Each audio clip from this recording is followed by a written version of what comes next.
Come on, FB. You can do this. You're the one they call Dr. Feelgood. You're the one that makes them feel all right. You're the one they call Dr. Feelgood. You're gonna be their Frankenstein. I've never understood that line. How is Dr. Feelgood like a reanimated corpse? Bobby, Frankenstein wasn't the monster. He was the doctor. Dr. Frankenstein brought the monster to life. Dr. Feelgood gives people a monster sort of life by giving them drugs. Holy shit, Jack. You just blew my mind, friend. That's the kind of cool shit I need to take my mind off this clusterfuck. I've got to get my new gang back. New gang? Hey, glad you're moving on, man. I mean, I guess. I'm moving. I don't know as I can ever move on from you guys. What's this new gang called? I mean, it's hard to beat Bim Bim Vipers. F-Cell. Some kind of government thing? We all have F names. They call me FP instead of Big Snake now, which is cool. Has a nice snap to it. You a narc now, Bobby? Fuck no. Apparently we're off the books. Some kind of X-Files meets James Bond gone rogue sort of thing. So, what's you and this new gang been up to? Blow anything up? Oh, yeah. Burned our guy's whole house down. Though I feel kind of bad about that one. Well, let's see, what else? The other day, my new friend, Fredrickson, did a wire to make a computer in some egghead's lab catch on fire next time someone turns it on. Didn't get to see that one go off, but I imagine it was pretty cool. But now they're gone. We came down to that underwater chamber back there to kill an old guy with dementia. His son, this bastard I'm dragging behind me, was going to use that mask in my bindle to trap some kind of demon in his demented dad. Unfortunately, my friend Fruman went a bit nuts when the old guy popped out of a giant womb. He dove for the mask, and when he touched it, he vanished. Fredrickson shot the old man point blank in the chest, I'm guessing to kill him so the ritual couldn't continue. Then he touched the mask and went in after Fruman. Damn, freaky shit. You're telling me. Sounds like the same kind of freaky deaky shit as that crystal butt plug in the cave base that was under Kobe Teeth's I Love This Bar and Grill that killed us all. Oh shit, so get this. The mask that I took off the old man, it's made of the same black crystal substance as the butt plug. Can we see it? What? You guys can't see. You're all in my head. You know, just pigments of my imagination. Robert, Check the mask. Okay. I know it's just me now, technically, but the Vim Vim Vipers are still a democracy. Y'all outvoted me? Shit. Where is it? Fuck. Are you sure you took it? I mean, yeah. Well, how did you remove it? You know, with tongs? Or like the fabric from the clothes I made the bindle out of? Fuck, it's not here. Damn it. I've got to go back, don't I? Yes. Fuck. I took it off. I know I did. How the fuck is that mask back on his face? I take it that this isn't your first episode of Deja Vu since coming to Hobbs. Did I just hallucinate removing it? No way, man. I know I removed it. Did I? Shit, I can't remember. It's like this whole fucking city, this whole damn place has dementia. It's rubbing off on me. On the world itself. What the shit? Fuck. If reality itself won't let me remove the mask, then what the fuck am I supposed to do? Guys, I'm open to suggestions. It's obvious, Bobby. Yeah? Obvious to you all, maybe. Floating around up there in brain space. Meanwhile, down here in the cold, dank, rancid meat world of this chamber, I'm just trying not to hurl. You ever lay sod? Yeah? Several times for a summer job. Why? When they harvest that stuff, do they just take the grass right off the surface of the ground? No, you gotta take an inch or two of dirt with it too, duh. That's right, boss. And what's the dirt in this scenario? Oh, no. Fuck no, man. Come on. How much more of this shit am I gonna have to deal with? You got this, Bobby.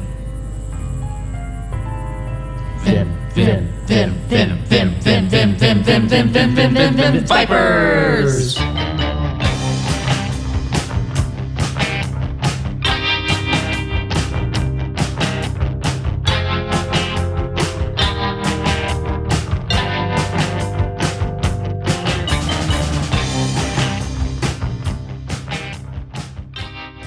Okay, so here's my thought is that we're going to split up. Do you guys want to do Fruman Fredrickson first? Is that okay? Sure. I don't care. That seems, because I think I probably have like the most flexible schedule. I don't know what you guys have tomorrow, but that way. I don't work till 3 p.m., so I'm fine either way. Okay. Doesn't matter. I was kind of planning on doing Fredrickson and Fruman first. It doesn't Cool. actually matter, Yeah, though. no, so go for it. Do that. That's how I have Sounds good. All right, cool. 3-3. Okay, so Jimmy is gone. Bye. I'm going to have my headphones on, but I'm not listening to you all. Sure, that's called cheating. Don't cheat in the game. Don't cheat. I was working on notes. I finished the notes for like the episode, but I made a new document and I was trying to like do a little bit more than just like summary. So I just kept working on that. Cool. Okay, so you guys touch the mask. Bless you. He's still listening. He just laughed. Yeah, at he that. did laugh. That fucking liar. Bitch. That SOB. He's a real son of booties. Okay, I think he's off. Cool. So you guys both touched the mask, and we had the magic eye disappearing thing. Smoking. Right? Yeah.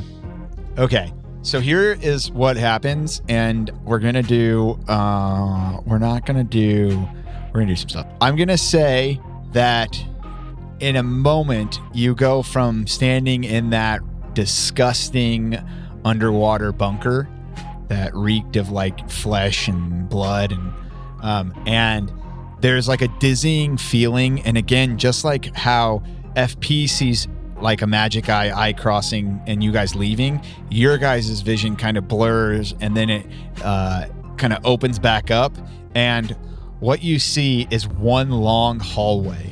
And I'm gonna read a bunch of stuff here. Okay. Before you launch into that, what came with us? Good question. Whatever was on your persons.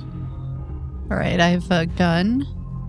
And so if your chainsaw was on your person, which I kind of forget. Yeah, it was. Had we I moved? put it on. I think we actually went over that because Jimmy was asking if the chainsaw stayed back because he was going to do something with it, and we were like, no. Yeah, because I wanted to kill Harrow FP. 2. Not FP. I wanted to kill Harrow 2 with the chainsaw, but it was. You had to shoot it because it followed me. Okay.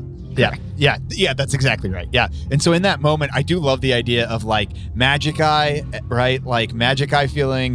We see Fruman leave, gun like fires, right? And then in that moment, you grab mask and then magic eye again. Okay. So yeah, you guys have anything on you that you had when you touch the mask? What does this look like? When your eyes uncross, what you see is one long hallway. You guys have arrived in the middle of it, and on either side of you, this hallway is probably like enough for both of you to stand shoulder to shoulder. On either side of you, there are doors. So, and there's like an endless set of doors when you look one way or the other. And it's dizzying to look because you can actually see, like maybe because I don't really understand distance, one football field that way, you can see something, and one football field the other way, you can see something. But then it's like kind of confusing and almost like at MC Escher, like that there seems to be more doors than that could be possible. So you're plopped down right in the middle. The floor looks confusing. It looks like old wood, or maybe cobblestone, or maybe dusty red dirt,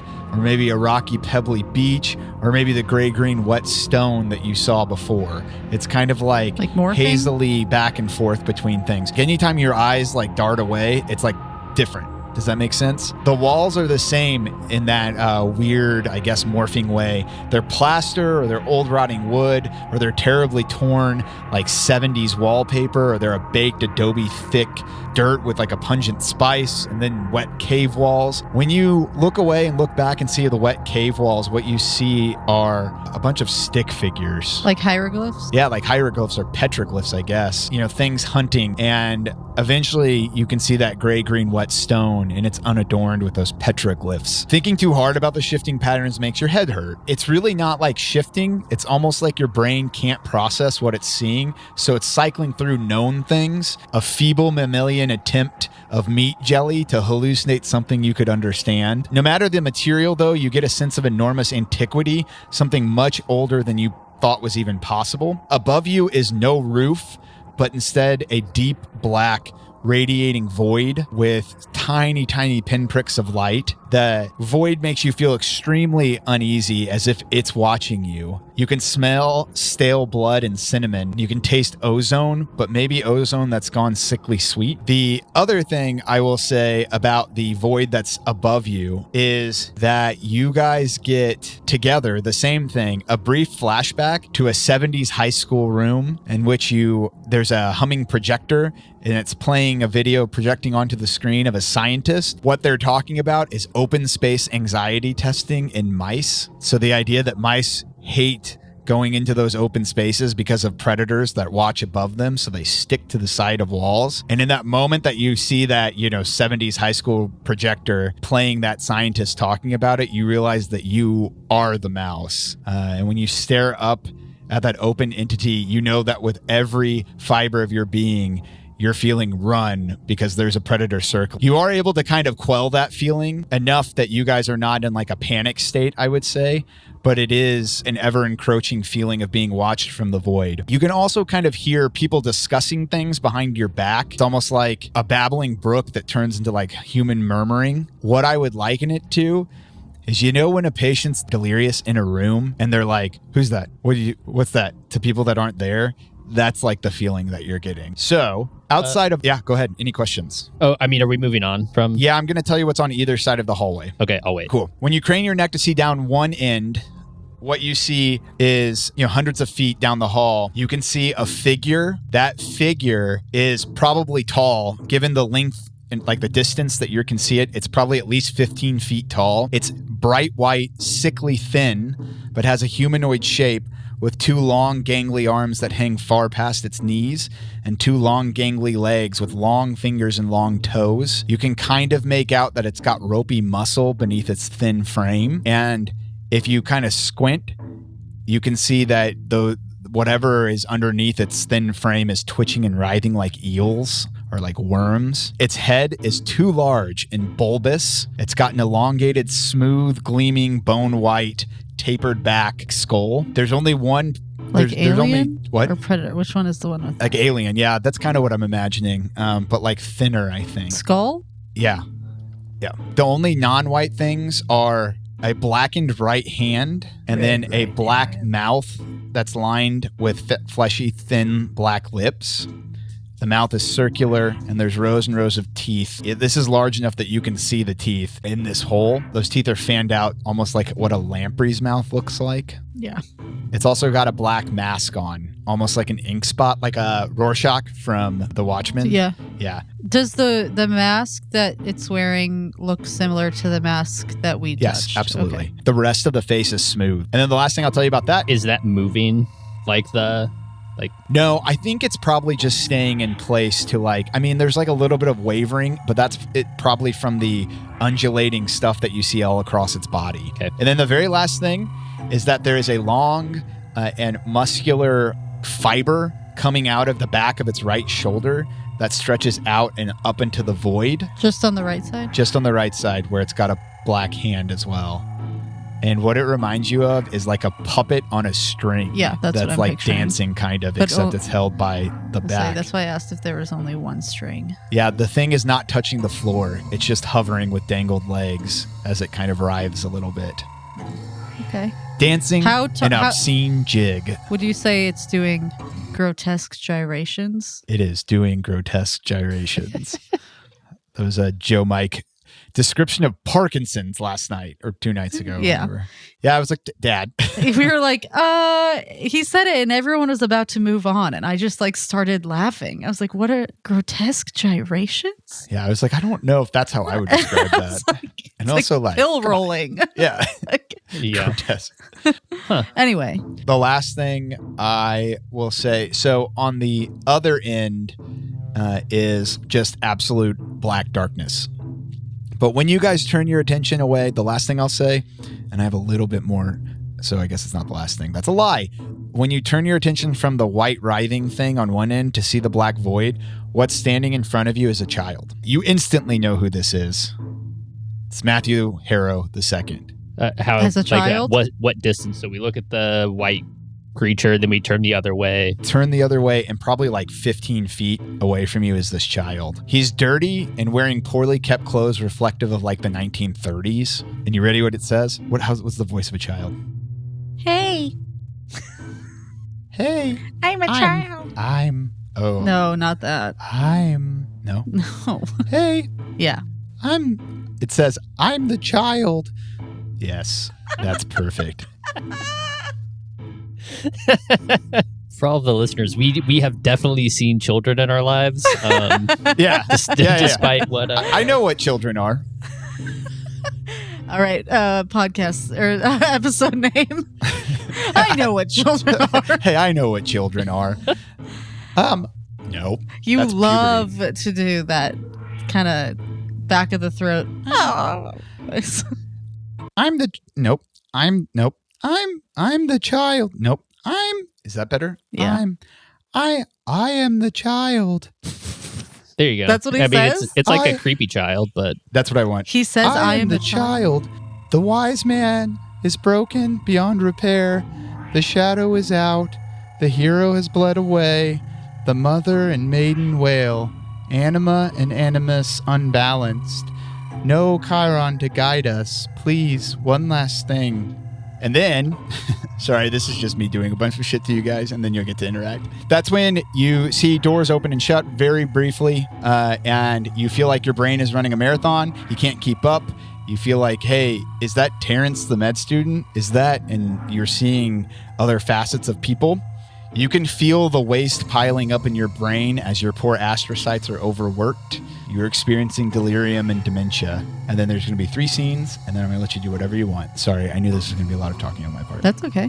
The doors opening and shutting over and over lead you into seeing what's happening behind these doors, almost like this is a hallway of memory. A door opens up very quickly. You see Matthew Harrow II as a boy collecting cicada shells.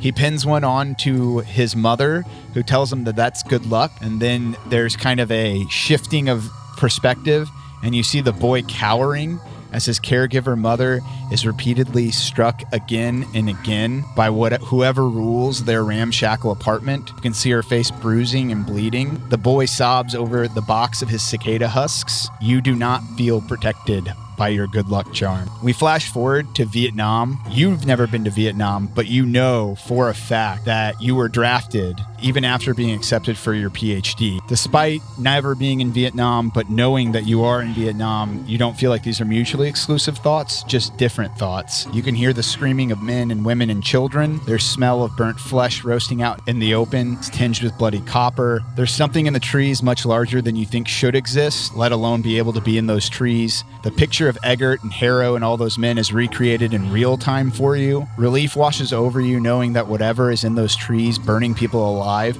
there is a group of people ready and willing to fight it, but it does come at a cost, and it's one you don't even know that you'll eventually pay. Then we flash forward again, and you watch yourself, now older, paunchier, bags under your eyes, whiskey under your breath. Matthew Harrow II as a dean. This is probably your most shameful collection of memories. You can see a small boy that reminds you of yourself clutching school books. You've returned from doing something dark but necessary in West Virginia. You tried to drink away any memories of that, and it does not work. There are flashes of the boy crying. You see bruised flesh, black and purple. He wanted to read you a book, show you what he learned, but your head is swimming thinking about what you saw in the mine in West Virginia. Sometimes at night you wake up sobbing. You're choking on the tail of a giant snake. It's eating itself over and over and over. You realize you are eating yourself over and over and over, and your son is next. And then there's the feeling of being febrile and sweating through the sheets.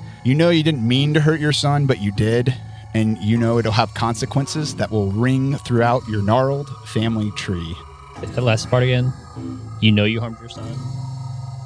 But you didn't mean to? You didn't want to, but you know that it'll have consequences that ring throughout your gnarled family tree. And then the very last thing that you see, with the last door opening up, is a scene of Matthew Harrow II as an old man. He's lying on the floor in a bathroom. His mouth opens up wide and he starts vomiting. He vomits up what looks like his son. His son grows to an old man in front of you. lays down on the floor and starts vomiting his own son, who grows to the size of a man ad nauseum, over and over and over. And then doors shut. I'm not going to call for a grip roll for any of this right now because we're in like a strange dream state. Okay. But we'll figure that out going forward. Is that child still in front of us? The child's in front of you, and the doors are open, and with each one, it was watching those scenes unfold. Like we were looking in the doors, and those were where the scenes were playing? Yep. All right. Couple questions before we start. Yep.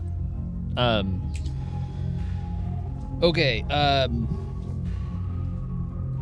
So going back to sort of like the shifting floor, the ceiling, the lights and like all this sort of stuff, just the way that you had said it, and one of the things that always struck me, like when we were going through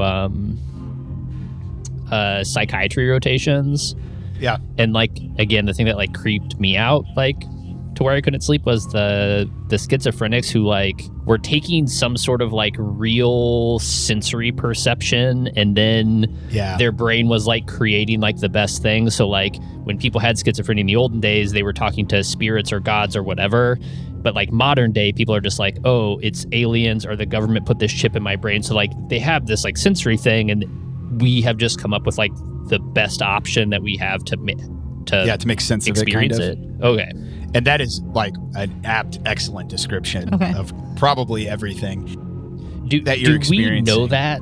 Or is this more like the schizophrenia where you're just like, this is reality? I would say that maybe Fruman has the thought that might be it, and Fredrickson thinks it's real. I think that's reasonable because I think Fredrickson buys much more into the DG stuff being real.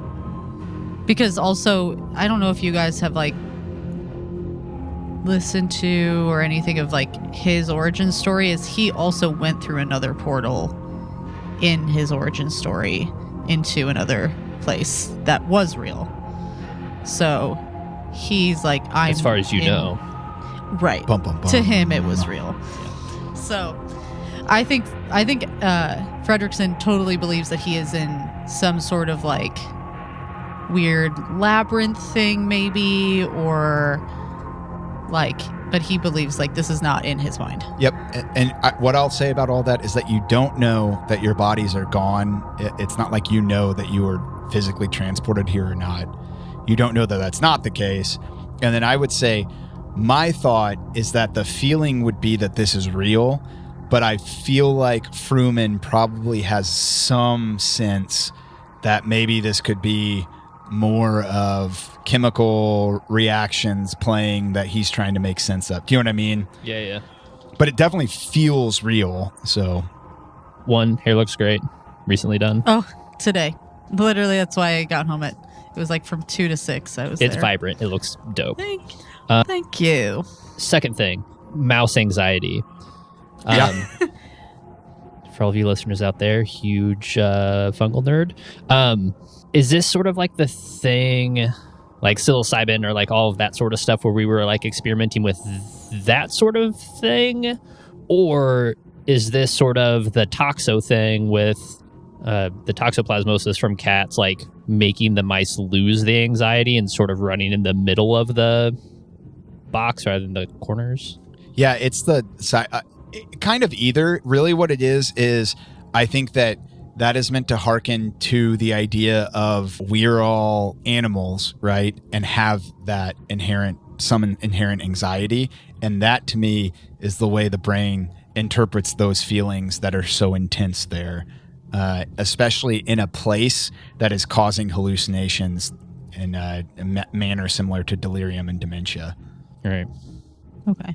So it's like the hallucinations of feelings, because in some ways, kind of like what you're talking about schizophrenia, right? It's almost like you're having intense feelings and they're being manifested in hallucinations kind of.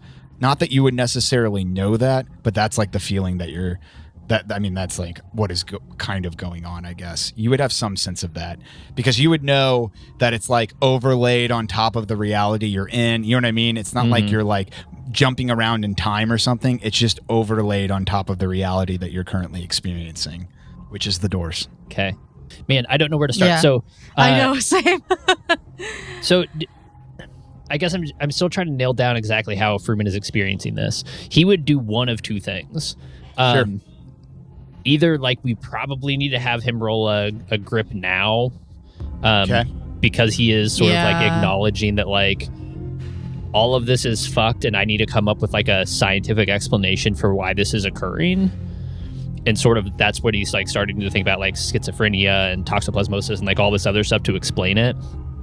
Or he's going to be super fucking into it, and he's going to like immediately just like start touching the floor, start touching the walls, the like all this stuff, and like trying to like scrape off like some of the material like into like a little beaker that he keeps in his pocket, and it will just like go full scientific explanation.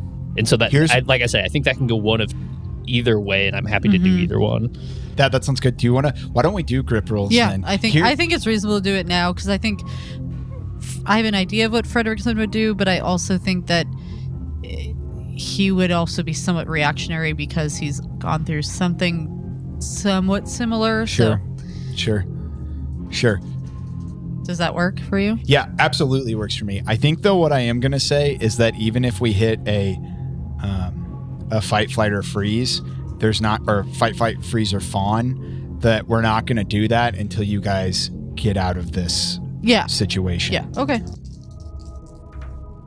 I fail my grip roll. Yep, me too.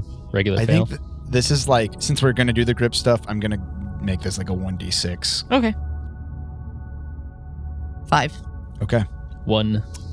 I do not hit my breaking point, though. Nice. I think we're going to pause on the fight. That's fine. Freeze, let me flight, freeze, or put fawn, like a little asterisk next to this. Yeah, and then I think we can roll that F. when we're in a different state. Because right now, I think that you guys are losing grip and you're trying to make sense of what's happening, but there's also this sense of being disoriented, that you're like not even, it's like hard. Because I would also describe the feeling you have is that it's like hard to concentrate on any given thing. I think Fredrickson,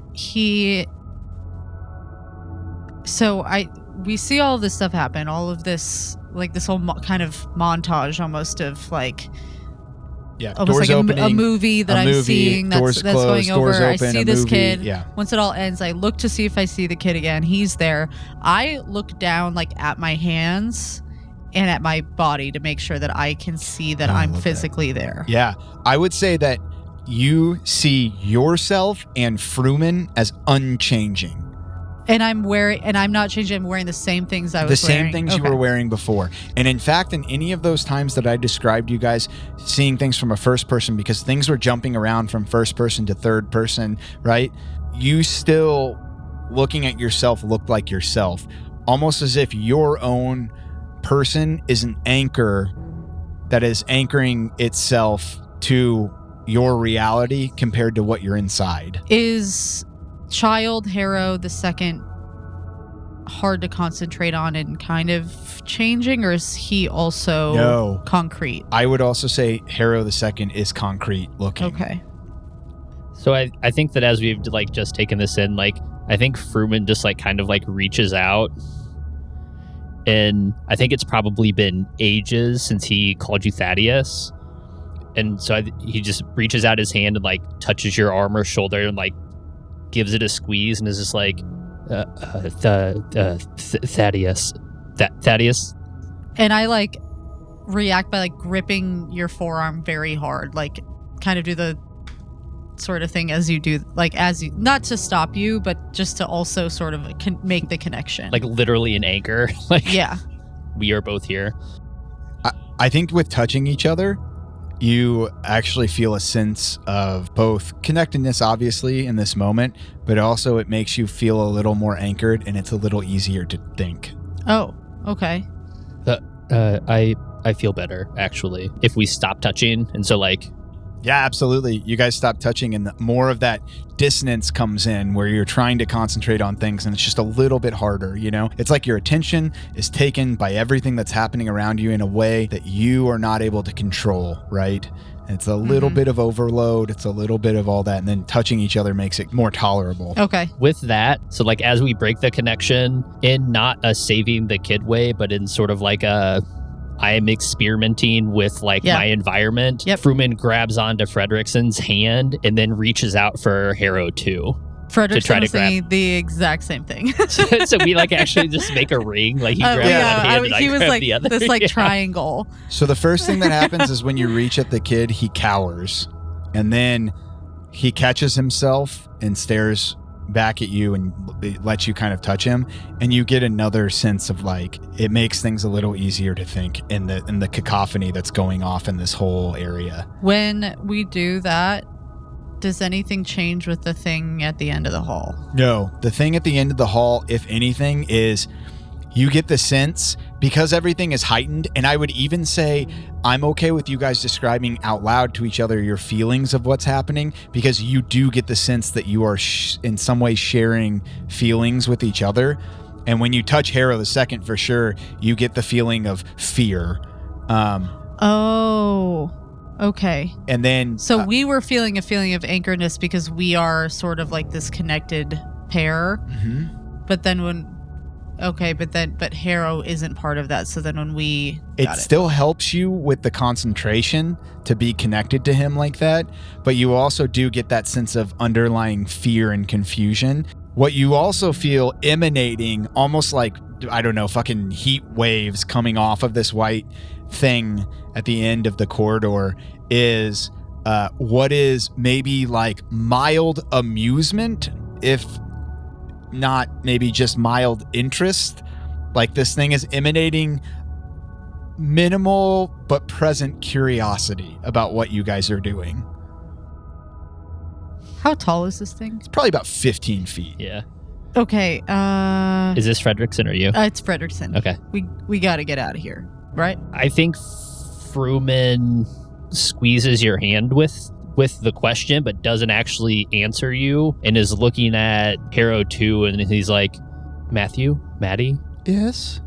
Where are we? I don't know. I've been here all along, but also haven't. It's hard to remember. Have you been here for a long time? Oh, yeah. Oh, it's all I really can remember. You've seen what the doors show you, right? Yeah. Have you experienced all of those memories? Over and over and over. Does Fruman get the sense, and you can have me roll for something if you'd like, is this like a child entity that like, whatever we don't understand, but like, was this like sort of like child placed here? Or is this a child representation? Do I get the sense that like he understands like his PhD thesis? Sure. Like, Here's what I'm going to have you do. I'm going to have you do two things. The first is I want you to roll me a medicine. it's a 69, baby. Oh, hell excellent. yeah. Critical success. I was really worried that it was a 66 because my medicine is a 60. Oh, that and I would was be like, bad. oh no, that's a Yep. 69. Hell yeah.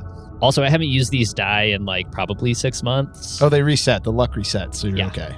Yeah. This is great. What I'll get you from the medicine roll is that you think back to a psychiatry rotation and perhaps a, I don't know, hippie, crunchy psychiatrist who dabbled in psychoanalysis, and something rings in your head about what Harrow II said, and what you recognize is that he is invoking Jungian archetypes to explain personality and how human beings are. And each of those people that he talked about were Jungian archetypes. The next thing I'll give you, and I won't make you roll again just because you rolled a critical success on a relevant skill, is that you get the sense that this is a Jungian archetype come to life, that this represents Matthew Harrow II as a child. And so it's just as confused as you guys because it doesn't really understand what it's doing here, but it also has always existed here. It kind of represents his inner child, all the abuse and he's suffered, as well as kind of the curiosity that drove him forward to get his PhD and become a researcher. Anything else you want to know from the medicine roll? Because I'm happy to dole out some more information if you have questions. Does he, I know that you said that he like looked bruised. Yeah. Given that he's been here for a long time, can I tell the difference? Are those manifestations of his archetype come to life? And so like, will he always have those exactly in the same manner for all eternity? Or do they look like he's getting beaten there too? Those are like, it's almost like tattoos that would never change, right? Okay. There are things that have been inflicted upon him that will never heal. Did we ever hear with all of the memories that we saw what the mother's name was? No, I don't think you did. Matthew, do you remember your mom? Yeah. Yes. Yeah. I do. What was her name? Her name was Shelley. I've never gotten to meet Shelley, but Shelley would be extremely proud of you for being brave. Aw. I need you to tell me, what is the thing at the other end of the hall? I think you see a small tear come in his eye, or come out of his eye. You come in his eye. Okay. No, you see a small tear well up in his eye. And I think you see a little bit of bruising recede, maybe. And then he looks at both of you and he's like, that's the rider. He's the interloper. He's been here. He's trapped me here. He's trapped us all here. And now it's all falling apart. Has he ever talked to you? He'll talk to anybody that approaches him. So I feel like, again, we're sort of like hands held in the triangle, but I'm squatting like at child level. I probably also am at this point, yeah. And so I think Fruman sort of like looks over his shoulder to look at the thing. And then probably looks to Fredrickson as like, what do I do next, Dad? Hey bud, have you ever tried to get out of here? I don't know if I can. Why not? I think this is who I am. Have you ever gone through a door? I've tried. It takes you into the memory and you can experience it if you want. Do you know what? Have you looked in all these doors? I've tried to look in a lot of them, but there's just new ones all the time. And sometimes when you open a door and close it, there's something different the next time you open it up. And then you can see he's got a little notepad in his pocket, and it looks like he's been trying to catalog each and every door like a good little scientist. God. That's fucking cute. I know. In this terrifying, so like... sad. When you open the door, do they all seem like memories from the same person? Yeah, they're all are. From you? From, I think. It's hard to know, but I think if you concentrate really hard, sometimes you can make one come up. And then he shows you there's one door that I think has scratches on it, like drawings and stuff. And when he opens it up, that's what you see, the one of him pinning the cicada shell on his mom. And he just looks like he's seen it over and over and over. Didn't know I was supposed to cry in this episode. Jesus. Matthew, I know that this is really hard and really scary, but remember, Shelley would be so proud with how brave you're being. Can you think really, really hard about the mine in West Virginia? And I want to open a door to see that memory. Okay. What I want you guys to do is I want one person between the three of you to give me a power roll, and the 3 is Matthew Harrow II. You can choose to have Matthew Harrow II do it, but I'm not going to tell you what I have for his power. Power times, Okay. like, is that like, so mine's The 75. power times 5. Truman, what's yours? 75. Okay, so ours is the same. Yeah, then let's Alright. have Freeman roll it. All right. Dice, don't fuck me over. 40 on a 75. Woo! Nice. I think he doesn't let go of either of your hands, but turns to a door, and you can see him like... so actually, he lets go of Fredrickson's hand, right? But you get the sense that he's letting go not because he's pulling away from you. And strangely enough, that feeling of some amount of clarity doesn't leave. Because all 3 of us are still like... We're like in a chain at this You're in a chain. Yeah. Also, you think that maybe there's something about the motivation for leaving or for like letting his hand go may play a role in this. Okay. And as he does that, he pulls open the notebook and starts flipping through it with one hand until he lands on something that he has underlined a couple times. And then he turns and points towards a door that's close to the white thing. And then he's like, we could go. I can show it to you. Okay. You guys walk off. You walk towards this door. As you get closer to this thing, you now are close enough to see that this thing is huge. It's sickly thin, yet also weirdly muscular with these strange bulging, like writhing worms beneath its skin. And it's just, I mean, it's hard to tell if it's staring because it's like a flat surface with this like ink mask on it. And he opens up, you see Harrow II open up the door. It's almost like you're looking into now a cavern of a mine. And you can hear footsteps behind you. There's a flashlight flashing around. All of a sudden, there is like gunfire. You hear like the sound, loud sound of gunfire. The doorway, flashes. There's like the flash of like muzzle fire. Something pretty big and somewhat misshapen drops to the ground in the shadows of this like mine shaft. And you watch as almost like you're playing fucking Doom or something. You watch as like you walk over this thing. In the end of the mine shaft is a light shining down on a pedestal, and sitting on the pedestal is a mask that is the mask that you saw on Matthew Harrow II. You watch as somebody grabs it. A hand kind of comes out from this first person view, grabs it, pauses for like a split second without doing anything. Then you hear what is like a probably 45-year-old Matthew Harrow II be like, "What the fuck?" And then it all kind of goes black. I really need to like stifle the desire just to like fuck with you and just like open up, just like ping pong, and just be like, "Let me go the door right across the hall." I know, because and the one right next the last episode or the last recording we did, or maybe two ago, I encountered a hallway and I'm like, I open every door. So you can, I guess, and learn a lot about Matthew Harrow II. Again, so like with him and like with those experiences and like as we get to see them, do we also like sort of get some of like the background knowledge? Yeah. And it comes in spurts, so it's hard to like make a whole lot of sense of it, and so you get like general ideas. I mean, in all reality, you would know that this was, sorry, I want to make sure I don't fuck anything up because this is all like historical shit that matters. I mean, you would know that this was obviously G-Cell.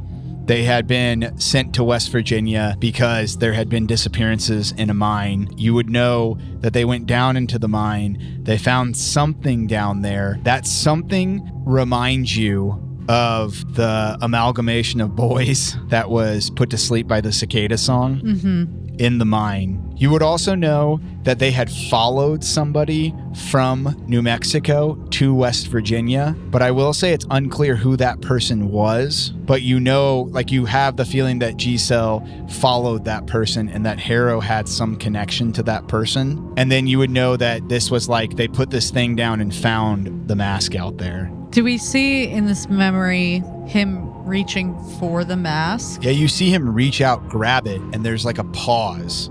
And that's the last thing in this memory? No, then you hear him pause and you hear him go, "What the fuck?" Oh, okay. And then the memory kind of drops.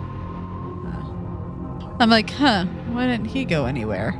Matthew, in your life, what's the very next memory after this one? Okay, fuck it. We'll do another power roll, and you get to choose between the three of you. I can do it. You want to do this one? Yeah, I'll do this one. Fail. 80 on a 75.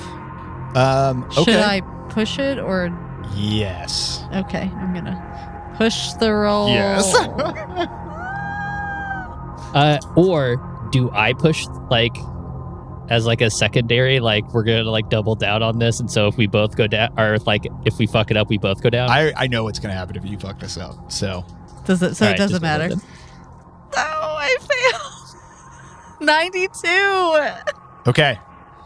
Fuck. Love that. Okay, so what happens? Oh no! Is that Harrow looks at you? Harrow II, the boy, looks at you, pulls out his pad again, starts flipping through it Switch furiously, my dice. right? And one thing that you notice is that like it's like all out of order, as if he's trying to like make sense out of a bunch of jumbled memories, if that makes sense, you know? Like it's not like he just goes to the very next door. I think it's over here. And then he pulls you over to the other side and opens up a door, and what you see is that same scene of Matthew Harrow as a man coming home drunk after West Virginia, has his bag, his like is it a rucksack? Is that right? He has like a rucksack that he throws down from his time in the military. He's like got a suit on, but it's all like, akimbo, and he looks really drunk. You see Matthew Harrow III walk down the stairs with a book, and as he's coming down, he knocks over a vase, and the vase crashes on the ground. And then you see just that look of just extreme exhaustion on the face of Matthew Harrow II. And then it turns to anger, and we see him kind of lunge. But as you see him lunge, you feel a tugging, and Matthew Harrow II, the boy, is tugged into the room and is now no longer holding hands with you guys. Can we still see him? No, the door kind of shuts as we watch that last memory of the first time that Matthew Harrow II laid his hands on his son. And you guys are left alone with this white thing. I'm like, fuck. Where'd he go? Matthew, hey. And If we Fruman's just like screaming into the door. Yeah, so can we open the door back up and see if we see him? Or did the door, because I thought you said the door closed? Door closed. Can we try to open it? Yeah, I tried it to opens open it. back up, and what you see is a beautiful dinner date in Paris with a young version of a woman that you would recognize as Matthew Harrow II's wife. They seem like they're having a nice time, and he's like, yes, and that's when I probably decided to get my PhD. And they both laugh. And Shit. Fuck. Thaddeus, what do we do? And Fruman grips your hand like even tighter, and it's just like, I think we have to touch the mask on that white thing. That's how we got here, right? I think so. I don't really. We've had just so many memories. I think Fruman's just like sensory overload at this point and is like, ha, ha, ha, ha. Okay. I just start walking as calmly as possible toward the thing at the end of the hall. you guys approach, and we're going to go to Jimmy, and that'll be the end for tonight. Okay. As you approach, holding hands with Fruman kind of in a panic state, and Fredrickson, I think, hell-bent probably on trying to touch that mask. Oh, yeah. You just hear, and then that's it. Hi. And then let's bring Jimmy back.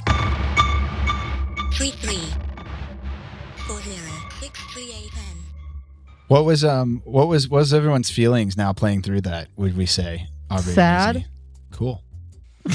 I mean, Cool. I don't know how the next section could not be sad after what I happened. know. I don't know that sad is Fruman's feeling. What would you say everybody's feelings are? Yeah, That's an interesting question.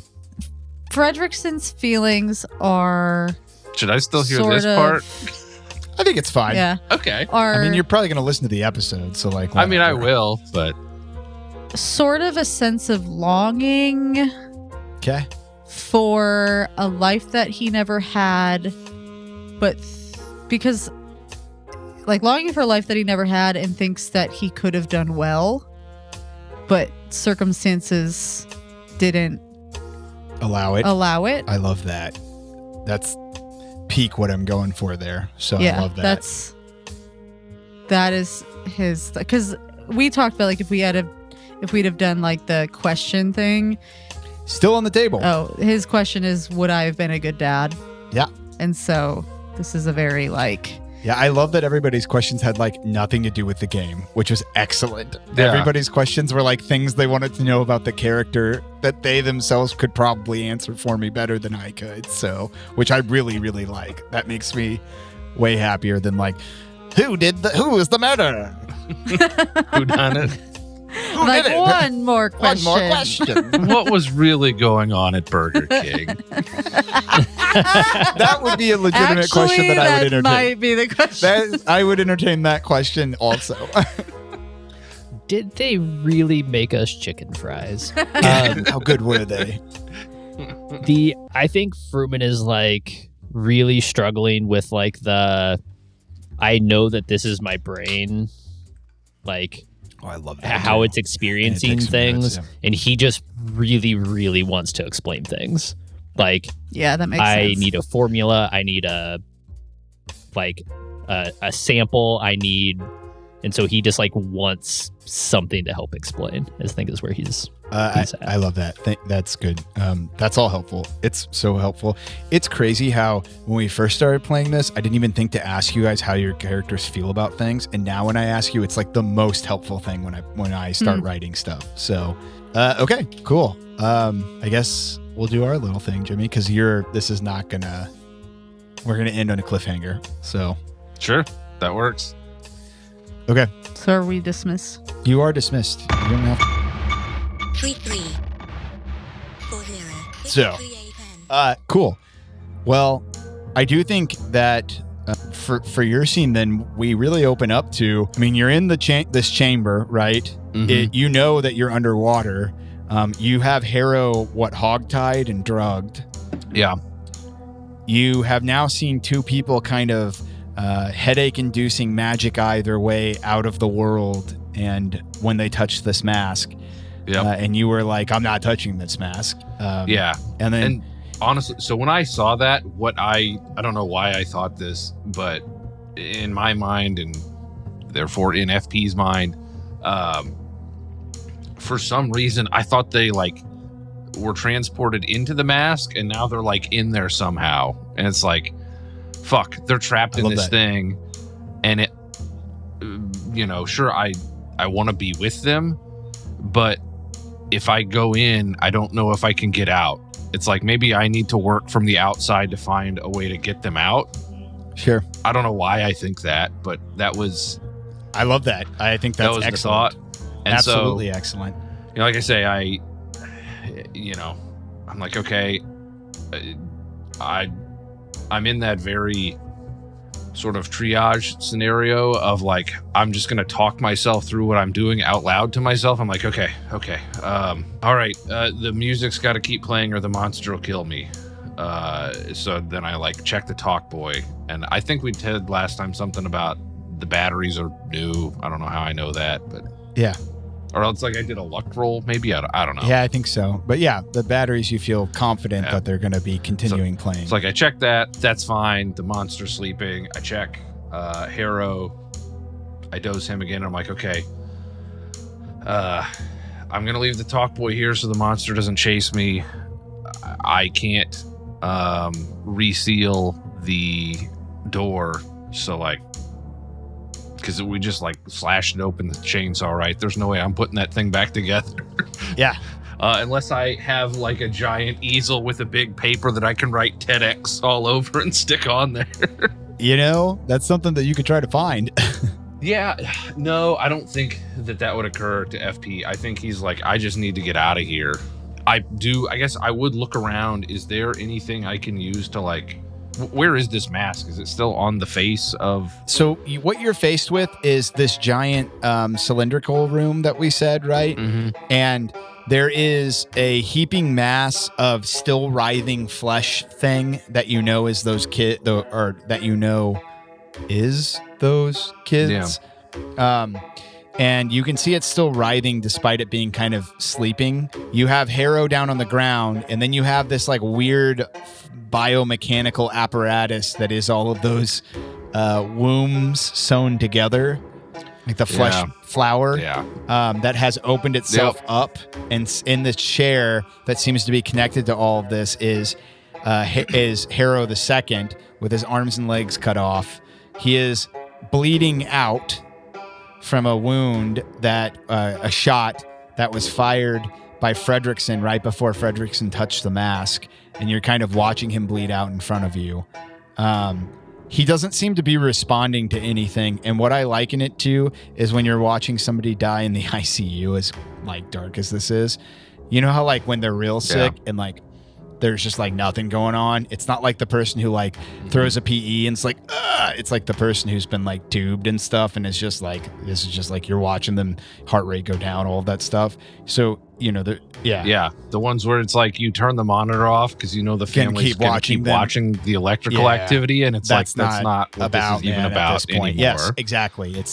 There's going to keep being a signal, but it's the comfort measures only where you're turning off the exactly. I do. That's exactly right. It's like, yeah, man, there's going to be some electricity firing, but that doesn't really mean shit in the grand scheme of things. Yeah. The blood's not moving. Blood's not moving. And therefore, and so dead. This is it. And so you're watching him bleed out from that gunshot wound. And then there's some machinery that's around that's like, when I say machinery, I kind of think of like 90s sick computer tech, and there's like wires connecting it to the flesh womb thing or the flesh flower. And yeah, and then that's really it. There's wires kind of everywhere. What I imagine also for the wires is that, when you're trying to record your band on the cheap and there's just like a fuck ton of wires of like cords everywhere because it's like all the mics to all the different amps and then like the 100 mics that go around the fucking drum kit and all that. It's like that, just like this disarray. And then Harrow's kind of like passed the fuck out hogtied. You see the doors is sliced open. Yeah, so I guess probably, as I'm like trying to prioritize in my mind, like what the things I need to do are, one, the biggest threat's the monster. He's taken care of. It's taken care of because of the cicada tape. I guess after that, the mask is on Harrow too. Is that right? That's right. Okay. Yes. Yeah. And you would know just if you touch that mask, you're going to be transported. Yeah. Oh, away. Yeah. So is there some implement I can use to actually, you know what? I think FP is afraid that even if he like wrapped it up in something, oh shit, I don't know. How am I going to do this? Fuck. I think I want to wrap it up in something cloth, like a bindle, but I don't know if that would work. The talk boy didn't get transported, so maybe it's something about plastics and electronics. So I think I use the talk boy and I kind of try to like poke it and like flip it off of his face. Sure. Won't come off. Absolutely will not come off. Son of a bitch. Are there any tools around that I can use to try and pry it off? Yeah, there's like some shit, it looks like whoever has been fucking around with all of the sick 90s tech down there has like, like a tool. There's like a bag of tools that has like a wrench and I don't know, whatever the fuck you want, like some pliers or whatever. I will tell you that you grab like a pair of pliers and try to pull it off and like this thing is not fucking coming off this face. Shit. Fuck. I was afraid of that. I think I sort of like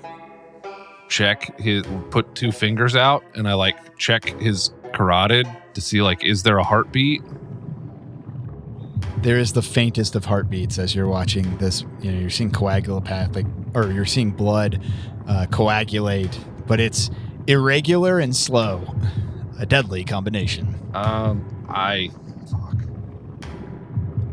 take, I don't know, the pliers and I poke the hole where he got shot to see like, does he have any pain response? No, there's no response at this point. Okay. Are there any cutting tools? Yeah, we'll say there are.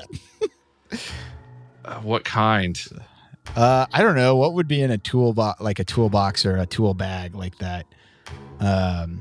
We'll say like a serrated like knife of some sort that somebody maybe is using to cut thick wire. Okay. I mean, I guess if there's like big wires here that they're cutting, maybe some kind of like yeah. Almost like a hedge shearer, not a shearer, but like the ones that have the shorter blade with like the more fulcrum power to them. Pruning shears. Pruning shear. Yeah. Yeah. Absolutely. Yeah. Yeah, motherfucker. I cut his head off. Oh, I love that. Great. Cool. Why don't we just say that you're able to do that, but at the cost of rolling a grip for me? Yeah. And this will kind of take in everything you've seen, plus cutting the head off of a dead or dying elderly man. Which is an excellent thing I didn't realize I would ever say on a thing I'm recording and putting out to the public. So Yeah, well, I don't want to do it, but I can't carry him back. But I need this mask to get my friends out of it. So love it. I failed 85. Nice. Let me ask you this, and this isn't going to necessarily make a difference for this roll, but as I was listening back to the last episode that we released, do I get sanity back for meditating with Glenn and company? Oh yeah, for sure. Okay, because I don't think I ever did that. Yeah, I'll give you a 1d4 for that. Okay. Oops. Yeah, I love that. A 1d4 Aubrey mentioned it, but I don't think we ever actually did it. No. I got 3, so that basically negates Sick. whatever the last sand loss I had was. Let's do a quick description of what the audience sees. Honestly, I think we could just take it from the top and do this kind of in sequence. But so essentially they're gone. FP just kind of standing there in disbelief. At first he kind of like says their names like at a sat volume he would expect them to hear. But as there's no response, he becomes more panicked. He gets kind of almost like choked up and is maybe even like crying a little bit. But then he's like, nope, I can do this. And so then he goes through the things and he starts narrating to himself, like, here's what I'm going to do. It's like, okay, biggest priority, I don't want this monster to kill me. I have to get out of here. So check the talk boy. The talk boy's good. That's going to keep the monster at bay. I need to get the mask. I go over. I try to use the talk boy after kind of talking through things. I like, okay, can I do this? No. I find the toolbox. I get the pliers. I try to pull it off with the toolbox with the pliers. That doesn't work. Yeah, I think we just see you almost a first person view of you like taking the pliers and trying to pull, and it's like will not come off even as like hard as you can pull. It's like stuck to this person's face. Yeah, we can see like the old because it's an old man. The skin like is stretches. Like pulling and stretches to its limit, and like you're not gonna rip somebody's skin off like that, but it gets pretty close. Yeah. Is it better to rip the mask off his skin than cut his head off? Probably, but I didn't think of that. And I'm already committed at this point. So love it. Also, I don't know what the guidelines are for desecrating a corpse, but I'm not sure that one is better than the other. So yeah, I think what it is basically I stand there for, 15 seconds and I'm like, I need to take this mask. I've got to get Fruman and Fredrickson out of the mask. I can't lose my family again. Not so soon, especially, and not under these circumstances. So I look around in the toolbox. I see what amounts to like really large like bolt cutters. And I stand there for probably a good 30 seconds, like looking at the bolt cutters and looking at this now corpse. And I'm like, fuck. I probably even think back, I'm like, I've always heard about Mexican cartels beheading people, but I've never seen one. Not that I want to, but that might have been helpful, anatomically speaking. And so I think what I do is I put the bolt cutters there, like around the what people call the cords of people's necks. Yeah. And I probably like snip one, and I just kind of like cower back, like flinch back, because I'm like, is blood gonna squirt out like in a TV show? And obviously it does not, as there's no actual flow anymore. Yeah, because the man's heart has stopped. Yeah, and I'm like, oh, okay. So I snip the one and I snip the other, and then I'm like, well, spines are pretty. That's probably the next thing that's holding his head on. So I kind of go around behind him and like shove them like on, open them as wide as I can and shove them on his skull base. I'm having flashbacks to Anatomy Lab. I told you about the one where I had to saw that cadaver like taint first. Yeah.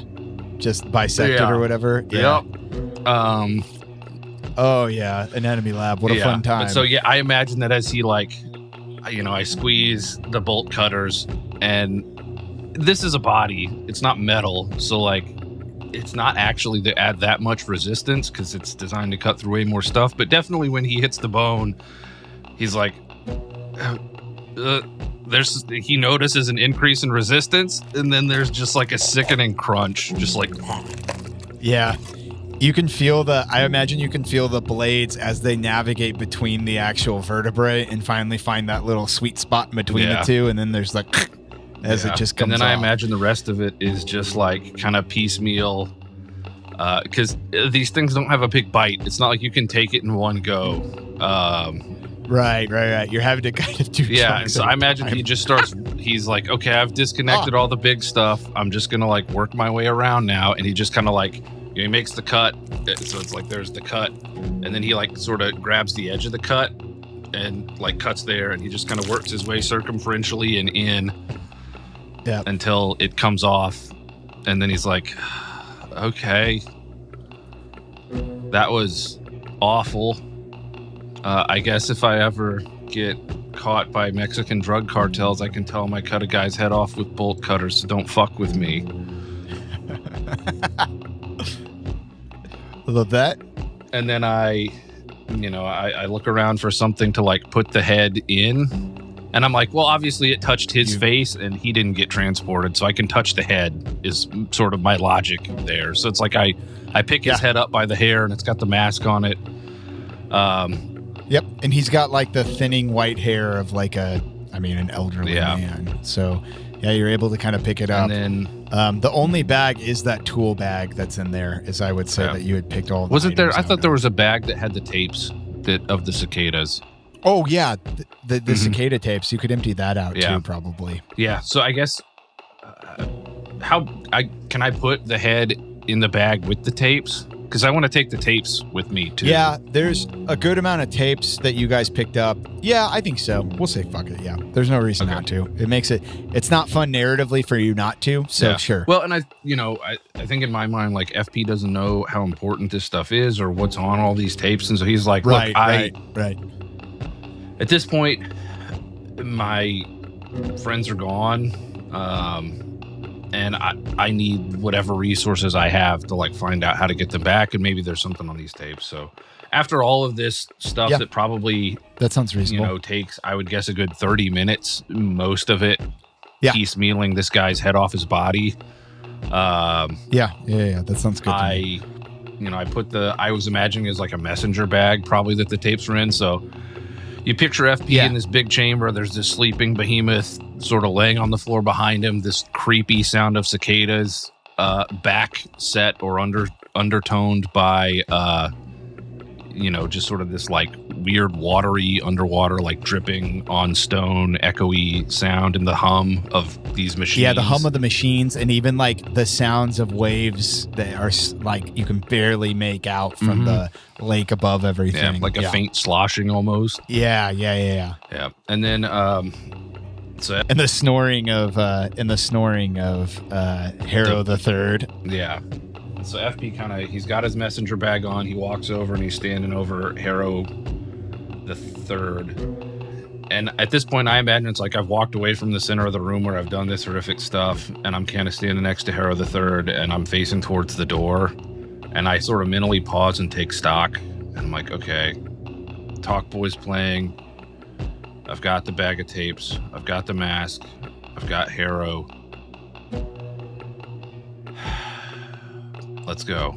And then I grab the rope that's got Harrow. I like kind of put that over my shoulder too. And then I just like trudge forward, dragging him behind me. And I don't like pause to look back or anything.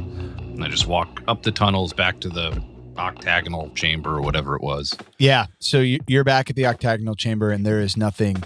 It's not octagonal. It's however many would we say? There are 18 because there are 17 mansions. And then the 18th was there were 17 because at the center of all this is the mansions, and then the one that would have been Harrow's mansion is what leads you to the room under the lake. But yeah, you're standing at this giant room with all the big polygonal room. Yeah, a polygonal room. Yes. Yeah. Where does FP want to go from there? Because you guys went in through. Just to remind you, you went in through the old mansion that was Springfield's mansion, right? Yeah. I guess FP probably remembers that when they went to visit Glenn the first time, they drove past 312 Mansion Avenue. Yeah. And so come it's on. like, okay. I literally made it rhyme so that you guys could remember it. And every time I've episode, tried- you guys are like, what is it again? I remember that it's some combination of 1, 2, 3, but I don't know why I have trouble like getting the order that rhymes. Whatever. I tried to make the song so that everybody would remember, but yeah, it's okay. Yeah, 222 Mansion Avenue, whatever. Yeah. FP stands there and he's like, "Fuck, what was it? Just 345 Mansion. I'm alive." No, that's not it.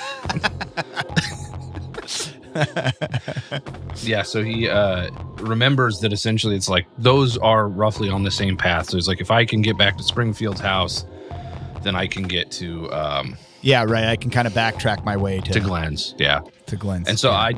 I'm not sure honestly if I can drag Harrow all the way to Glenn's with me, but I want to drag him as far as I can. Yeah, and I guess the other thing is would you want to hotwire a car because there are cars outside of Springfield's mansion house? Okay, because I think it's reasonable for you to take the path to drag him around. If you feel like he's waking up at all, you redose him with the Quaaludes. Yeah, and you've got this head in the bag. It takes you a while just because how heavy it is, but Sure. eventually you're able to make it up. And you're able to get him up because there was a ladder that went up to Springfield's, right? Yeah, I think they each had ladders is what we decided, right? Yeah. I remember Fruman like hopped down the hole. I remember talking about like obviously we made some joke about manhole. Yeah, obviously. So because this is an adult podcast. I guess I get there and then I'm like, there's no way I can like carry this guy up. Yeah, I don't think you could make him. I don't think you could get Harrow up there. Even I think it'd be really hard to get. Yeah. Him yeah, up I mean, there. essentially, I would have to like critically pass like a strength and a con roll or something. I don't know.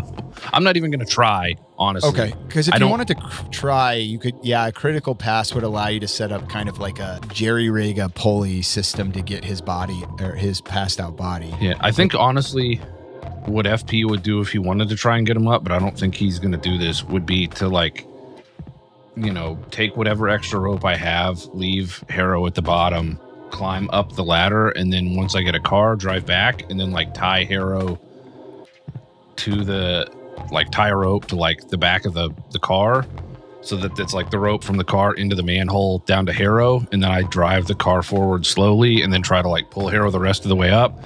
But I'm a little too worried that I would like just shred his body on the edge of that thing because there's no one there spotting.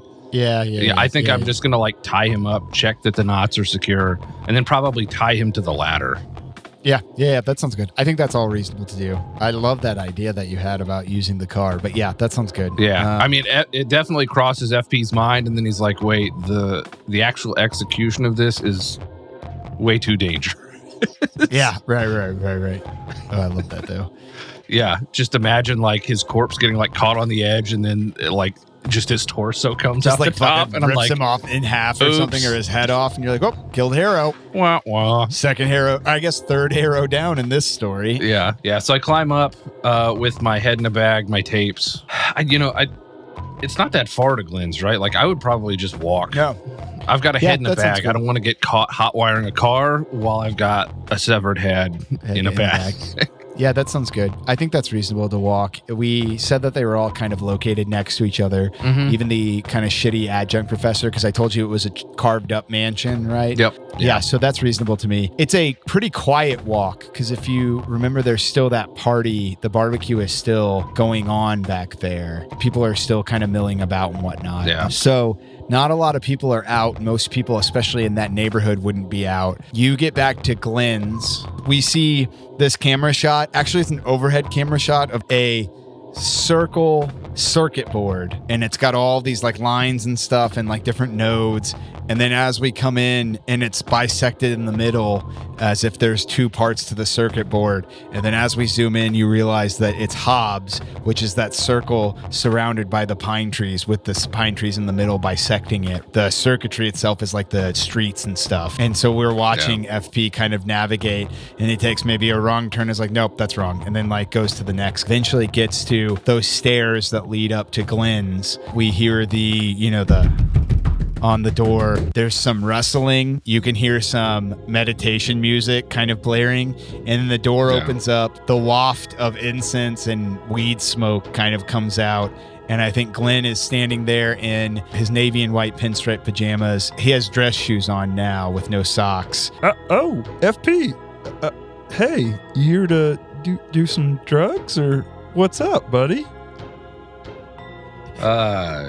Glenn, I think it's time we get ahead of this issue. And I just opened the bag. Oh! And then that's the end of the episode.